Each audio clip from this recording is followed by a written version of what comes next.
எல்லாம் சமத்துவம் சமத்துவம் சொல்லுது, நீங்க மட்டும் பேசுறீங்க. திமுகவோட குடும்பத்துல சமத்துவம் இருக்கா? கொள்கை பேசுவோமா?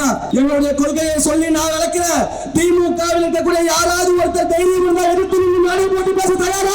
ஒருத்தரும் வர மாட்டான். கோபாலபுரம் குடும்பத்தில் பிறந்தால் மட்டுமே ஆட்சி அதிகாரத்திற்கு வர முடியும் என்று இருக்கக்கூடிய நிலையை சமத்துவத்தை பத்தி பேசலாமா? இது சாதாரண விசில் இல்ல தம்பிகளா. திமுகவுக்கு உதப்பேர மாடல் சங்கு.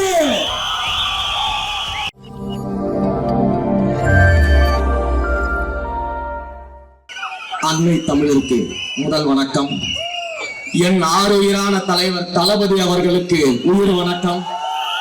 எங்களை எல்லாம் வழிநடத்திக் கொண்டிருக்கக்கூடிய எங்கள் அன்பிற்குரிய பொதுச் செயலாளர் அண்ணன் என் ஆனந்த் அவர்களுக்கு என் நன்றி கலந்த வணக்கத்தோடு இன்று இந்த மாபெரும் கொள்கை விளக்க பொதுக்கூட்டத்தை நடத்தி கொண்டிருக்கக்கூடிய 70 கிலோ தங்கம் எங்க அண்ணன் தென்னரசு அவர்களை அனைவரின் சார்பாக ஒரு முறை பாராட்டி, ரொம்ப தங்கமான மனுஷன் அண்ணன் தென்னரசு அண்ணன். எனக்கு கிட்டத்தட்ட ஒரு 15 ஆண்டுகளாக மக்கள் இயக்கமாக இருக்கிறது அண்ணன் கூட பழக்கம் இருக்கு. இதே காஞ்சிபுரம் மாவட்டத்துல எத்தனையோ இடங்கள்ல மக்கள் இயக்கத்தின் பெயர் பலைகளை ஒன்னா சேர்ந்து கடந்திருக்கும். மக்கள் இயக்கத்துடைய விழாக்கள்ல அண்ணன் கூட நான் பேசியிருக்கிறேன்.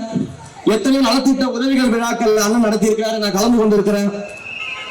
ஏறத்தாழ தளபதிக்காக தன்னுடைய வாழ்வையை அர்ப்பணித்த ஒரு மனிதராக அண்ணன் தென்னரசு அவர்கள் இருக்கிறார்.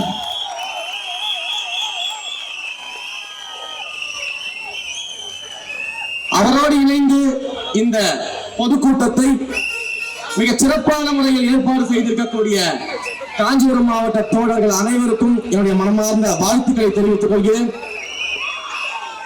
எனக்கு பின்னால் இந்த மேடையில் பேச இருக்கக்கூடிய தமிழக வெற்றி கழகத்தின் துணை பொதுச் செயலாளர் அன்புக்குரிய அண்ணன்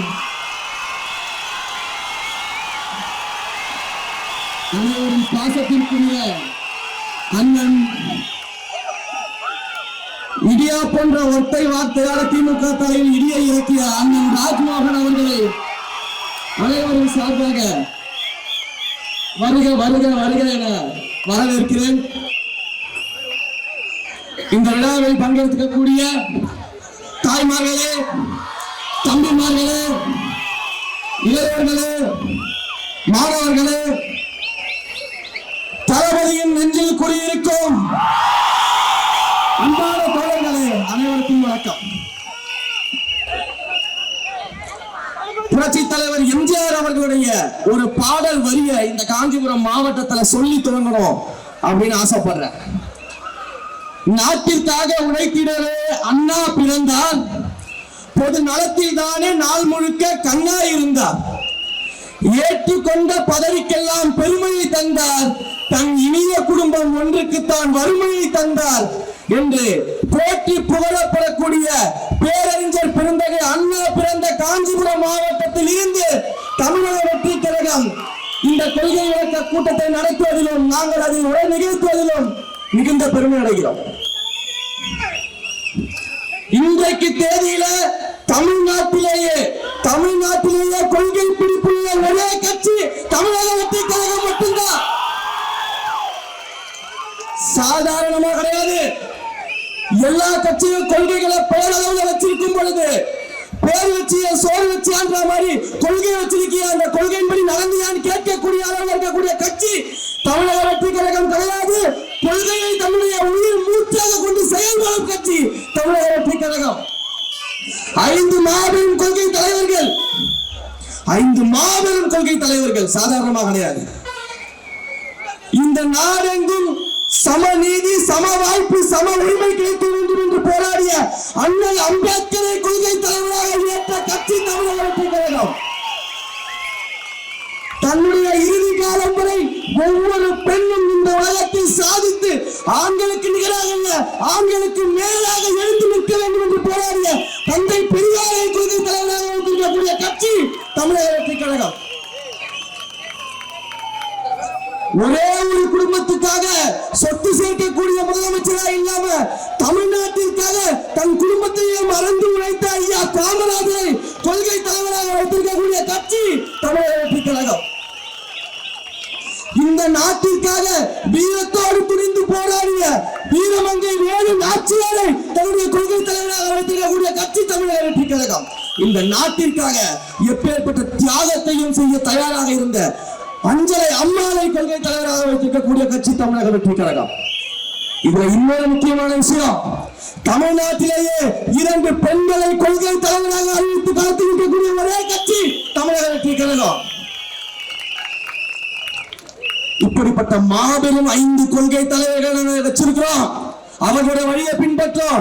இந்த 5 கொள்கை தலைவர்களின் ஒற்றை முகமாக இருக்கக்கூடிய எங்கள் தலைவர் தளபதியை முன்னிறுத்தி 2026 தேர்தலில் நம்முடைய கழகம் தயாராகிவிட்டது. எனக்கு முன்னால் பேசிய என்னுடைய அக்கா சிவகாசியில தான் பட்டாசு தயாரிப்பாங்கன்னு கேள்விப்பட்டிருக்க. திருநெல்வேலியில் தயாரிச்ச பட்டாசு பேசுறது பார்த்திருப்பீங்க. இதுதான் தமிழக வெற்றி கழகம் ஒவ்வொரு மேடையிலும் பெண்களுக்கு கொடுக்கக்கூடிய முன்னுரிமை. உடனே மற்ற கட்சியெல்லாம் கொடுக்கலையா? திமுக சமத்துவம் சமத்துவம் சொல்லுது, நீங்க மட்டும் பேசுறீங்க அப்படியா? திமுக குடும்பத்துல சமத்துவம் இருக்கா? கொள்கை பேசுவோமா? தயாரா? எங்களுடைய கொள்கையை சொல்லி நான் வளர்க்கிறேன். திமுகவில் இருக்கக்கூடிய யாராவது ஒருத்தர் தைரியம் இருந்தா எதிர்த்து முன்னாடி போட்டு பேச தயாரா? கொள்கை ரீதியாக வாதாட தயாரா? கருத்தியல் ரீதியாக வாதாட தயாரா? ஒருத்தரும் வரமாட்டான், ஒருத்தரும் வரமாட்டான். எல்லாம் கோபாலபுரத்துல போய் தூங்கிட்டு இருப்பாங்க. சரி, சமத்துவம் திமுக பேசுது. திமுக சமத்துவம் இருக்கா? ஐயா கலைஞர் ஐயா முதலமைச்சர் ஆனாரு. அவருடைய வாரிசாக இருக்கக்கூடிய அப்பாவின் வழிவந்த திரு மு க ஸ்டாலின் அவர்கள் முதலமைச்சர் ஆனாரு. இன்றைக்கு மு க ஸ்டாலின் அவர்களை அப்பாவாக வைத்து திரு உதயநிதி ஸ்டாலின் அவர்கள் துணை முதலமைச்சர் ஆயிட்டாரு. அடுத்தது ஐயா இன்பநிதியும் கூட்டிட்டு வந்துட்டாங்க. முதல்ல தமிழ்நாட்டுல இல்ல இந்தியாவிலே எடுத்துக்கோங்கள, கோபாலபுரம் குடும்பத்தில் பிறந்தால் மட்டுமே ஆட்சி அதிகாரத்திற்கு வர முடியும் என்று இருக்கக்கூடிய நிலைமை சமத்துவத்தை பத்தி பேசலாமா? இதுல கொடுமை என்னன்னா, கோபாலபுர குடும்பத்திலேயே பிறந்தாலும் ஆண் மகனாக பிறந்தா மட்டும்தான் பதவிக்கு வர முடியும். அக்கா கனிமொழிக்கு முதலமைச்சர் கொடுக்கல. அப்ப அங்கேயே பெண்களுக்கு சமத்துவம் இல்ல, சம உரிமை இல்ல. நீங்க சமத்துவத்தில் சம உரிமை பத்தி பேசலாமா? தந்தை பெரியார் வழி வந்தவர்களாம் திமுக சொல்லு. தந்தை பெரியார் தான் எங்களுடைய வழிகாட்டி. தந்தை பெரியார் தான் எங்கள் உயிர் மூச்சு. தந்தை பெரியார் தான் எங்கள் நாடி நரம்பு ரத்தம் எல்லாமே அப்படின்னு திமுக மேல எல்லாம் பேசிட்டு தெரிவாங்க. ஐயா முதலமைச்சர் மு க ஸ்டாலின் சொல்லுவாரு, அமைச்சர்கள் பேசுவாங்க. அப்படியே 5 செகண்ட்கள் திரும்பி பார்த்தா எங்கள் கட்சியின் இளம் பெரியார் ஐயா துணை முதலமைச்சர் உதயநிதி ஸ்டாலின். இளம் பெரியார். பெரியாருக்கு ஸ்பெல்லிங் தெரியுமா முதல்ல உங்களுக்கு? பெரியாரோட போட்டோ நீங்க முழுசா பார்த்து இருக்கிறீங்களா? நான் இந்த மேடையில இருந்து காஞ்சிபுரத்துல இந்த மேடையில இருந்து சவால் விடுறேன். அண்ணன் உதயநிதி ஸ்டாலின் எங்களுக்கு எதிராக வந்து தந்தை பெரியாரை பத்தி 2 நிமிஷம் பேசிட்டாருன்னா நான் ஒத்துக்கிறேன். எப்படி பேசுவாரு? பேசுவாரு. ஈரோட்டுல தந்தை பெரியார் பிறந்த மண்ணுல தந்தை பெரியாரை பற்றி நம்ம எல்லாருக்குமே தெரியும். இந்த சாதிய ஏற்றத்தாழ்வுகளை நீக்குவதற்காக தன்னோட பெயருக்கு பின்னால் இருக்க சாதி பெயரை தூக்கி எறிந்தவர் தந்தை பெரியார். அவர் பிறந்த ஈரோட்டு மண்ணுல இந்த வாரிசு அரசியல்ல வந்த துணை முதலமைச்சர் உதயநிதி ஸ்டாலின் ஒரு விழாவில் பேசுறாரு. அந்த விழாவை ஏற்பாடு செய்த நிர்வாகியோட பெயரை சாதி பெயரில் சேர்த்து 20 தடவை பேசியிருக்கிறாரு. இவர் பெரியார் வழி வந்தவரா? இதுதான் பெரியாரிசமா? இதுதான் பெரியார் உங்களுக்கு சொல்லி கொடுத்ததா? இதுல கடமை கண்ணியம் கட்டுப்பாடுன்னு அண்ணா எங்களுக்கு சொல்லி கொடுத்திருக்கிறாரு. கடமை கண்ணியம் கட்டுப்பாடு, இது 3த்துக்கும் திமுக சம்பந்தம் இருக்குதா? கிடையாது. சரி, கடமை நீங்க என்ன செஞ்சிருக்கீங்க? உங்க கடமையை பத்தி நம்ம பார்ப்போம். எவ்வளவு கடமையான ஆட்கள்னு பார்ப்போம். இவங்களுடைய கடமை, இவங்களுடைய கொள்கை கோட்பாடு அனைத்தும் ஒண்ணுதான், அது ஊழல். திமுகவுக்கு பிடிச்சது 3 விஷயம் தான். ஒண்ணு ஊழல் செய்யறது, இன்னொன்னு ஊழல் செய்யறது, 3வது ஊழல் மட்டும்தான் செய்யறது. இதை தாண்டி திமுக எதுவுமே தெரியாது. இவங்களுடைய கடமையே ஊழல் செய்யறதுதான். அப்போ கடமையை பத்தி இவங்க பேசிக்கிட்டு இருக்கிறாங்க. அந்த ஊழல் எந்த அளவுக்கு இருக்கு? இன்றைக்கு தமிழ்நாட்டுடைய வருமானம் மிக பெரிய அளவில் குறைஞ்சிருக்கு. அந்த வருமானத்தில் குறைவுக்கு என்ன காரணம் அப்படின்னு கேட்கும் பொழுது டாஸ்மாக்ல 50% வருமானம் இழப்பீடு ஏற்படுதான். டாஸ்மாக்ல எப்படி 50% இழப்பீடு ஏற்படுது, என்ன நடக்குது அப்படின்னு கேள்வி கேட்டா, கள்ளச்சந்தையில டாஸ்மாக் வருமானம் தான் ஓடிக்கிட்டு இருக்குது எங்கேயோ கோபாலபுரம் பக்கமா. அப்ப இந்த மாதிரி நடந்துகிட்டு இருக்குது. இது எப்படி சரி செய்ய போறீங்க? அப்படின்னு நம்ம கேட்க உடனே ஒரு ஆடியோ ஒண்ணு வருது. முதலமைச்சருடைய மகனாக இருக்கக்கூடிய ஐயா உதயநிதி ஸ்டாலினும் அவருடைய மருமகனும் சேர்ந்து 30,000 கோடிக்கு சொத்து சேர்த்து வச்சிருக்காங்க. ஒரு ஆடியோ வருது. 30,000 கோடி. நீங்க ஆத்தாலாம் சொல்லலாம் 1 கோடி அந்த மாதிரி 30,000 கோடி அப்படின்னு ஒரு ஆடியோ வருது. நம்ம இதெல்லாம் கேள்வியா கேட்டா அவங்க கோபம் வந்துடும். அதனால நாங்க வேற மாதிரி கேட்கறது, ஐயா இந்த டாஸ்மாக்ல 50% வருமானம் லீக்கேஜ் இருக்குன்னு சொன்னதும் 30,000 கோடி நீங்க குடும்பத்தோட சொத்து சேர்த்து வச்சிருக்கீங்கன்னு சொன்னது தமிழக வெற்றி கழகம் இல்ல, உங்கள் கட்சியில் இருக்கக்கூடிய அமைச்சர் திரு PTR பழனிவேல் தியாகராஜன் சொல்லியிருக்காரு. உங்க அமைச்சர் சர்டிபிகேட் கொடுக்கிறாரு உங்க கடமையை ஊழல் செய்யறதா அப்படின்ட்டு. கண்ணியம் அண்ணா சொல்லி கொடுத்த கண்ணியம். எங்க அக்கா சொல்லிச்சு, மேடையில் ஒருத்தர் பெண்களை பத்தி, அதுவும் தாவேக்காவுடைய பெண் தொண்டரை பத்தி தவறாக, இழிவாக, கீழ்த்தரமாக, ஆபாசமாக பேசினாருங்க. அந்த ஆளு பேரை சொல்றதுக்கே எனக்கு வெக்கமா இருக்குதுக்கா. அந்த ஆளோட பேரை சொல்றது நமக்கு அசிங்கம். ஐயா நீங்க என்கிட்ட 100 கோடி பணம் கொடுத்தாலும் அந்த பேரை நான் சொல்ல மாட்டேன்.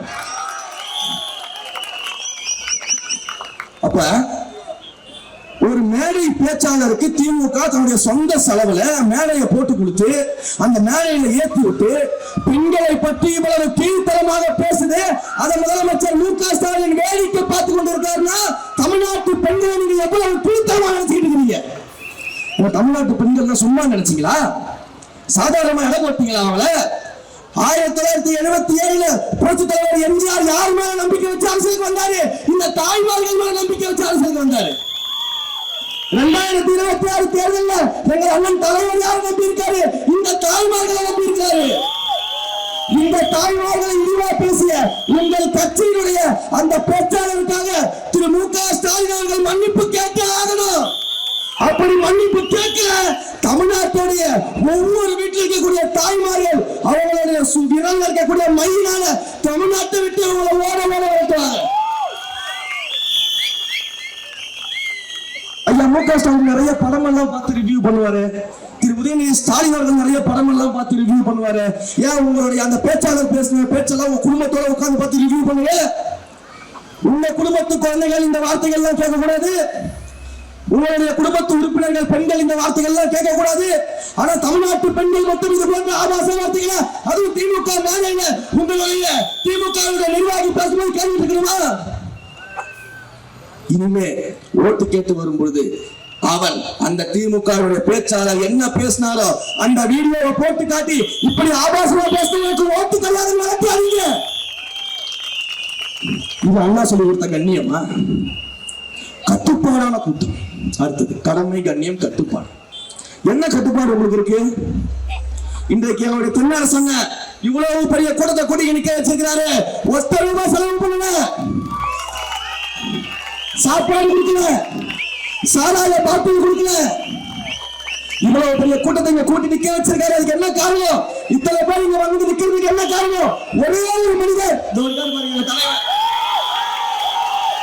அவருடைய முகம், அவர் மேல வச்சிருக்க பாசம், எங்க அண்ணன், என் தம்பி, என் மகன் அப்படின்னு சொல்லி வந்து நின்று இந்த கூட்டம்.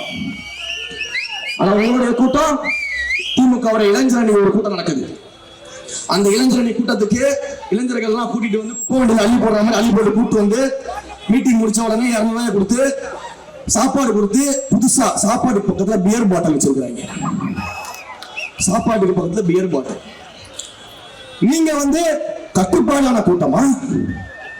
என்ன கேட்கிற, கட்டுப்பாடான கூட்டமான்னு கேட்கிறேன். உடனே வருவாங்க, நீங்க மரத்து மேல ஏறீங்க, தாவறீங்க, அங்க உங்க தலைவர் பேசிக்கிட்டே இருக்கும்போது வாழைத்தவரை எடுத்துட்டு ஓடிக்கிட்டு இருக்கிறான் திமுக காரன். வாழைத்தவரை எடுத்து ஓடிக்கிட்டு இருக்கிறான். பிரியாணி கடையில ஓசில பிரியாணி அண்டாவை ஓட்டிக்கிட்டு இருக்கிறாங்க திமுக காரன். அக்கா கனிமொழி பேசும்போது மேல மேல ஏறி டவுசரோட நிக்கிறாங்க திமுக காரன். நீங்க எங்களை பார்த்து கேள்வி கேட்டுட்டு இருக்கிறீங்க. அப்போ பெரியார் வழியையும் பின்பற்றுறது கிடையாது. இந்த மேம்பாலங்களுக்கு எல்லாம் தெருக்கள் எல்லாம் இருக்கக்கூடிய சாதி பெயரை நீக்கணும்னு சொல்லிட்டு ஒரு அரசுடைய ஜீவோ வருது. உடனே தமிழ்நாட்டில் எல்லா பேர்களுக்கு பின்னாடி இருக்கக்கூடிய சாதி பெயரை நீக்கிட்டாங்க. உடனே மார்த்தடிக்கிறாங்க. தமிழ்நாட்டிலே சாதி ஒழிப்புல தீவிரமா இறங்குறது அண்ணன் மு.க. ஸ்டாலின் தான். பாத்தீங்களா, ஒரே ஜீவோல எல்லா பேருக்கு பின்னாடி இருக்கக்கூடிய சாதி பெயரெல்லாம் நீக்கிட்டாங்க. இதுதான் அண்ணன் மு க ஸ்டாலின். நாங்க ஏன் அப்பான்னு சொல்றோம்?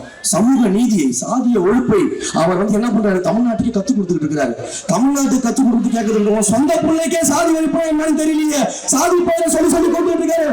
ஒரு சொந்த பிள்ளைக்கே உங்களால சாதி ஒழிப்பை கத்துக் கொடுக்க முடியலையே, நீங்க எப்படி தமிழ்நாட்டுக்கு சாதி ஒழிப்பை கத்துக் கொடுப்பீங்க?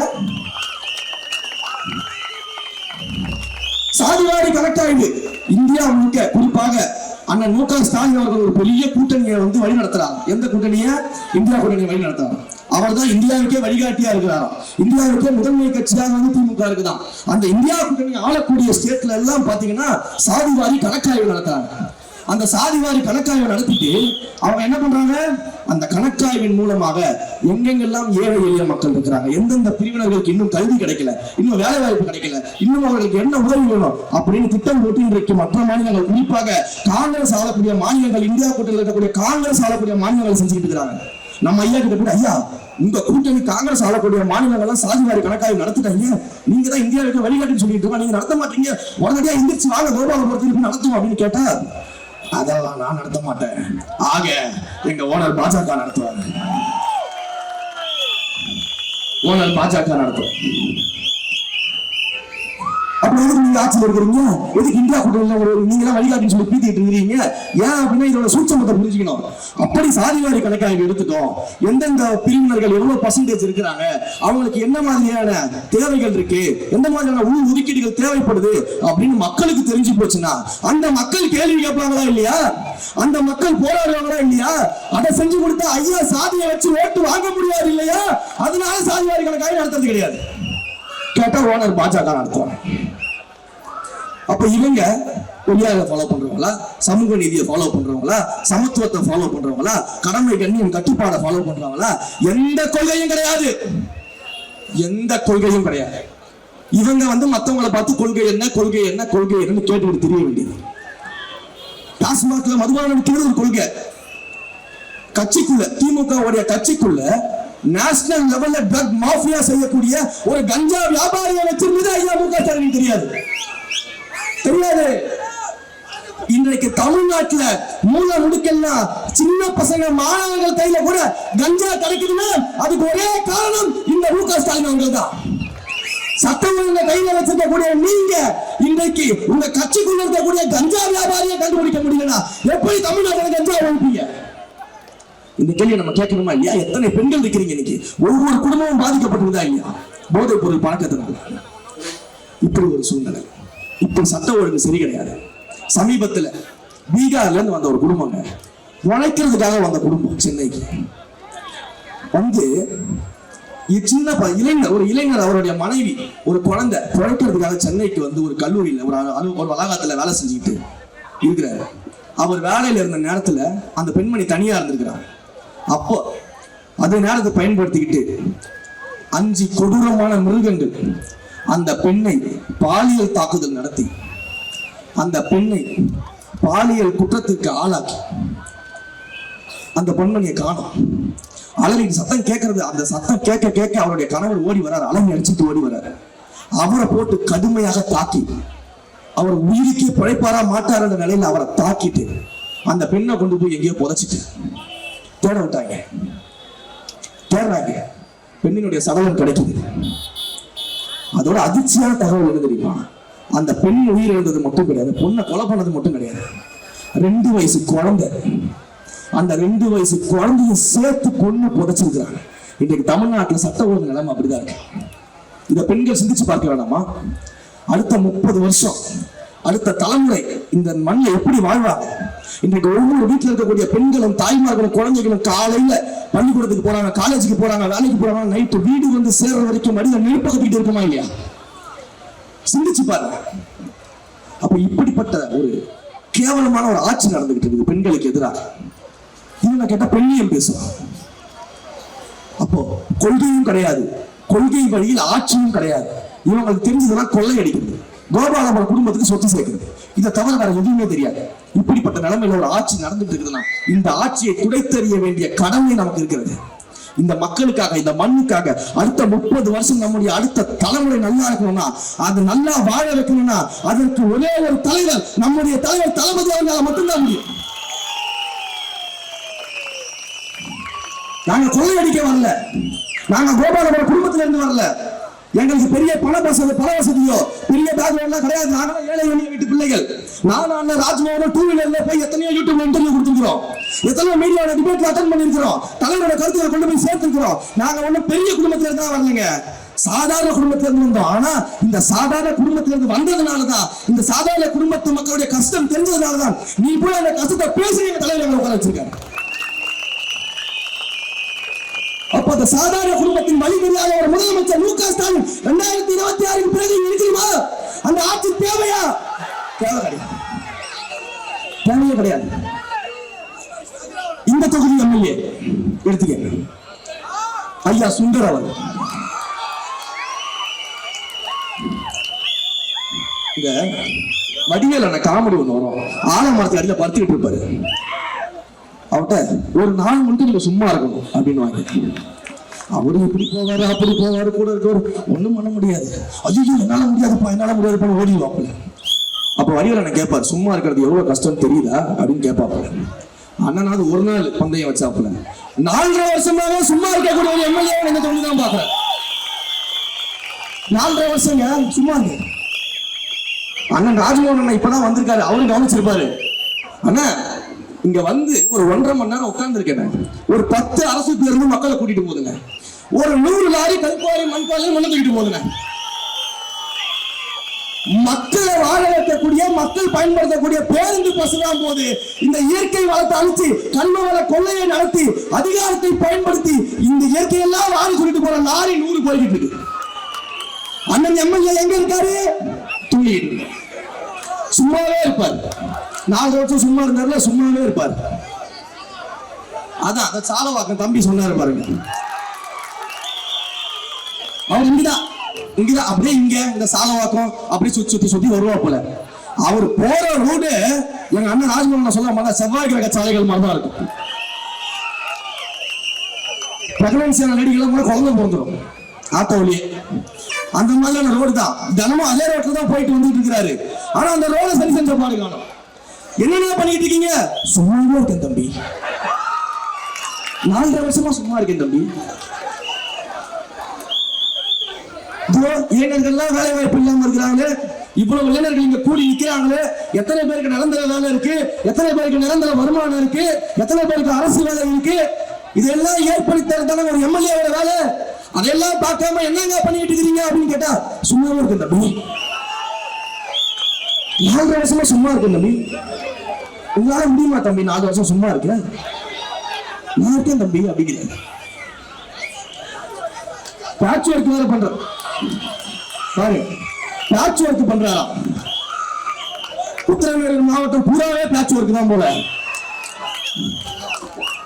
இதெல்லாம் போய் நீங்க கேள்வியா கேளுங்களேன். நம்ம என்ன நீங்க போய் கேளுங்க, நாளைக்கு மனுவை கொண்டு போய் அவர்கிட்ட கொடுங்க. அண்ணா இதெல்லாம் இருக்கு என்னென்ன பண்றீங்க? சும்மா இருக்கேன் தம்பி அப்படின்னு. சும்மாவே இருக்கிறதுக்கு 2026 நீங்க எப்படி திரும்ப எம்எல்ஏ ஆவீங்க? இத்தனை ஆண்டு காலம் வேற வழி இல்லாம மக்கள் ஓட்டு போட்டு தேர்ந்தெடுக்கிறாங்க. சும்மா தான் தேர்ந்தெடுக்கல, வெறும் 1600 ஓட்டுல தாங்க ஜெயிச்சிருக்கிறாரு. ஒன்னும் அப்படியே பிரம்மாண்டமா ஓட்டு வாங்கி மக்களுடைய பேராதரவு நீங்க ஆட்சிக்கு வரல, வேற வழி இல்லாம ஓட்டு போட்டு வச்சிருக்கிறாங்க. இன்றைக்கு அதற்கான வழி பிறந்து விட்டது, விடியல் பிறந்து விட்டது. தமிழக வெற்றிக்காக தலைவர் வந்து விட்டார். 4.5 வருஷம் இல்லையா, இனி நீங்க உங்களுடைய கடைசி காலம் வரைக்கும் சும்மாவே இருக்கலாம் ஐயா. உங்களை யாரும் நாங்க கேள்வி கேட்க மாட்டோம். ஏன்னா அடுத்த எலெக்ஷன் 2026 எங்க தலைவர் இங்க யார வேட்பாளராக நிக்கிறாரோ அவங்க எம்எல்ஏ ஆயிடுவாங்க ஐயா. நீங்க சும்மாவே தான் ஐயா இருக்கணும். இந்த வேலை வாய்ப்புன்னு ஒரு விஷயம் ஞாபகம் வந்துச்சு. முதலமைச்சர் மு க ஸ்டாலின் நீங்க நிறைய இந்த நியூஸ் எல்லாம் பார்த்திருப்பீங்க. கோட் ஷூட் எல்லாம் பாட்டிக்கிட்டு, ஷூ எல்லாம் பாட்டிக்கிட்டு, நல்லா ஷூ எல்லாம் போட்டுட்டு அப்படியே பேக்ரவுண்ட்ல பீஜம் எல்லாம் போட்டு வெளிநாட்டுக்கு நடந்து போயிடுவாப்புல. அண்ணா எங்கன்னா போற வெளிநாட்டுக்கு அப்படின்னா, நான் வெளிநாட்டுக்கு போயிட்டு பல்வேறு துறைகள்ல இருந்து கம்பெனிகளை முதலீடுகள் எல்லாம் கொண்டு வந்து அதையெல்லாம் தமிழ்நாட்டுக்கு வர வச்சு இங்க இருக்கக்கூடிய இளைஞர்களுக்கு எல்லாம் வேலை வாய்ப்பு கொடுக்க போறேன். 50 லட்சம் வேலை வாய்ப்பு, 5 லட்சம் அரசு வேலை வாய்ப்பு அப்படின்னு.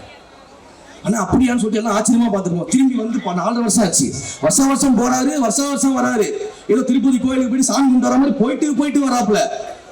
இந்த வடிவேல் காமெடி வரும்ல, நீ என்னப்பா சொங்கினு துபாய்க்கு போற, திரும்ப வந்துடுற, அப்படியே ஜில்லு சுத்திலப்பா அப்படின்ற மாதிரி அண்ணன் வந்து அரசு பணத்துல அப்படியே ஜில்லு சுவாலிலாம் சுத்திட்டு வர்றாரு. முதலீடு எங்கன்னு அப்படின்னு தொழில்துறை அமைச்சர் இருக்காருல்ல திரு TRB, அவர்கிட்ட கேட்டோம்.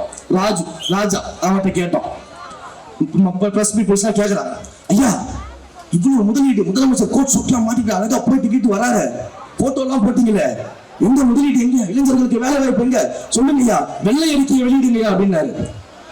அவங்க கொடுக்கல. அண்ணன் சொன்ன மாதிரி தான் ஐடியா பண்ணா வரேன். உடனே வெள்ளை அறிக்கை கேட்கறாங்க பிரஸ்ல கொடுக்கல.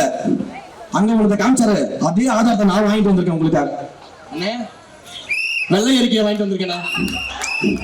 அண்ணன் டிஆர்பி ராஜா எனக்காக கொடுத்த வெள்ளை அறிக்கை.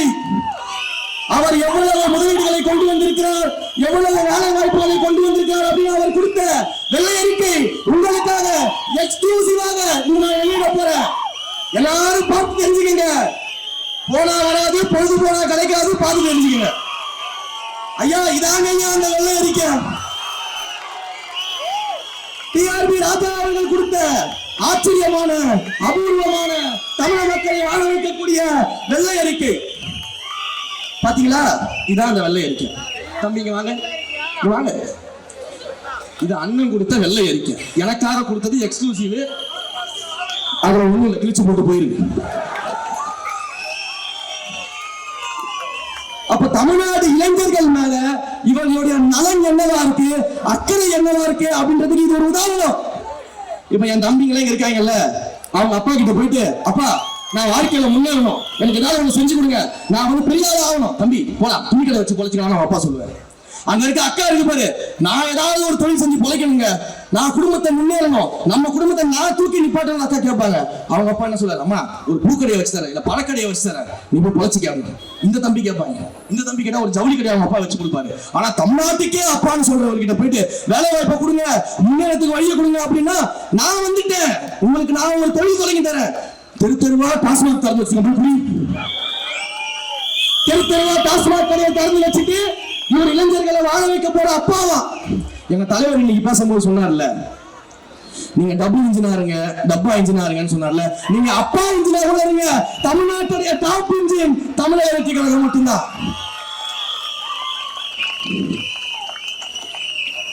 இப்படிப்பட்ட சூழ்நிலை ஒரு ஆட்சி நடக்கு. அமைச்சர்கள் எம்எல்ஏக்கள் இப்படிதான் இருக்கிறாங்க. இதையெல்லாம் நீங்க புரிஞ்சுக்கோங்க. 2026 தேர்தல் வெறும் ஆட்சி மாற்றத்திற்கான தேர்தல் மட்டும் கிடையாது, அடுத்த தலைமுறைக்கான அரசியல் மாற்றத்திற்கான தேர்தல். அடுத்த தலைமுறை நல்லா வாழணும் அப்படின்னா அதற்கு நம்முடைய தலைவர் தளபதியின் ஆட்சி அமைந்தால் மட்டும்தான் முடியும். நம்முடைய தலைவரோட ஆட்சி அமைஞ்சா மட்டும்தான் முடியும். ஒரே ஒரு விஷயத்தை மட்டும் சொல்லிக்கிறேன், இந்த சின்னம் சாதாரணமான சின்னம் கிடையாது. போலீஸ்காரங்க விசில் அடிச்சா யாருக்கு பயம் வரும்? திருடனுக்கு பயம் வரும். போலீஸ்காரங்க விசில் அடிச்சா திருடனுக்கு பயம் வரும். குருக்கா விசில் அடிச்சா நைட்ல வீட்டுக்குள்ள இளைஞர்களுக்கு பயம் வரும். காலையில 7 மணிக்கு வீட்டு வாசல்ல விசில் அடிச்சா குப்பை வண்டி வரும், வீட்டுக்குள்ள குப்பை எல்லாம் வெளியில போகும். அப்ப இந்த விசில் ஒரு மகத்துவமான விசில். அப்ப இங்க திருட்டு ஆட்சி நடத்திக்கிட்டு இருக்கக்கூடிய கோபாலபுர குடும்பத்தின் மூலமாக மக்களை சுரண்டக்கூடிய, தமிழ்நாட்டுக்கு தேவையில்லாத குப்பையாக இருக்கக்கூடிய திமுகவை வீட்டுக்கு அனுப்பக்கூடிய சின்னம் இந்த விசில் சின்னம். நம்ம ஜென்சிக்கு சொல்ல இருக்காங்கல்ல, உங்களுக்காக சொல்றேன், இது சாதாரண விசில் இல்ல தம்பிகளா, திமுகவுக்கு ஊதப்பேர மாடன் சங்கு. திமுகவுக்கு ஊதப்பேர மாடன் சங்கு. அதனால இந்த சின்னத்தை ஒவ்வொரு வீட்டிற்கும் கொண்டு போய் சேர்த்து 2026 தேர்தலில் விசில் சின்னத்தில் வாக்களிக்கப்பட்டு தமிழக வெற்றி கழகத்தின் ஆட்சி அமைய அனைவரும் ஒற்றுமையாக செயல்பட்டு தலைவரை முதலமைச்சர் ஆக்குவதுதான் நம்முடைய இலக்கு.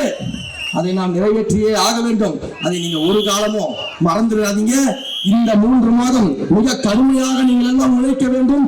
வீட்டுக்கு வீடு நம்முடைய தலைவரை பற்றியும் நம்முடைய சேவையை பற்றியும் 30 ஆண்டு காலம் மக்கள் இயக்கமாக நாம் செய்த மக்கள் பணிகளை பற்றியும் 3 ஆண்டு காலம் அரசியல் கட்சியாக நாம் செய்த செயல்பாடுகளை பற்றியும் மக்கள்கிட்ட கொண்டு போய் நீங்க சேர்க்கணும். அதே சமயத்துல இந்த திருட்டு திமுக செய்த மக்கள் விரோத போக்குகளையும் நீங்க மக்கள்கிட்ட கொண்டு போய் சேர்க்கணும். ஜனநாயகத்துக்கு பெயர் போன இந்த உத்திரமேரூர் கல்வெட்டுகள்ல இருக்கு, குடவாளர் முறையின் மூலமாக ஜனநாயகத்தை காட்டிய இந்த உத்திரமேரூர் கல்வெட்டுகள் இருக்க ஊர்ல என்று சொல்றேன். இந்த ஊர்ல இருந்து சொல்றேன், இங்க ஜனநாயக ஆட்சி வேணும்னா நம்முடைய ஜனநாயகனால மட்டும்தான் அதை கொடுக்க முடியும். நம்முடைய ஜனநாயகனால மட்டும்தான் அதை கொடுக்க முடியும். ஊழலுக்கு பெயர் போன உத்திர மேலூர்ல இன்னைக்கு உருப்படாமலாக்கிய இந்த எம்எல்ஏ சுந்தர் அவர்களை வீட்டுக்கு அனுப்பிவிட்டு நம்முடைய தலைவர் யாரை வேட்பாளராக இங்கு நிறுத்தினாரோ அவரை சட்டமன்றத்திற்கு அனுப்ப வேண்டியது உங்களுடைய பொறுப்பு. உங்களுக்கு தேவையான அனைத்தும் வீடு தேடி கொண்டு வருவது எங்களுடைய பொறுப்பு. எல்லா மேடைகளையும் நான் கேட்கிற ஒரே விஷயம் சொல்லிடுறேன். அவங்க தம்பிகள் கேட்டாங்க, அவங்களுக்காக சொல்லிட்டு நான் ஓடி அடுத்து அண்ணன் பேசுவாரு. எல்லா விமர்சனத்தோட சேர்த்து சின்ன பசங்கன்ற விமர்சனம் வரும். சின்ன பசங்கன்னு சொல்லுவாங்க. 1000 மேடைகளை நான் உங்களுக்காக சொல்றேன். இந்த சின்ன பசங்க 2026 தேர்தலில் உங்கள் ஆட்சிக்கு முடிவுரை எழுதி எங்கள் தலைவரின் நல்லாட்சிக்கு துவக்க உரை எழுதுவோம். எத்தனை அதட்டல்கள், உருட்டல்கள், மிரட்டல்கள் வந்தாலும் அஞ்ச மாட்டோம். தேர்தல் களத்தில் உங்கள் கதை முடிக்காமல் ஓட மாட்டோம். வாழ்க தளபதி, வாழ்க தளபதி, வாழ்க தளபதி.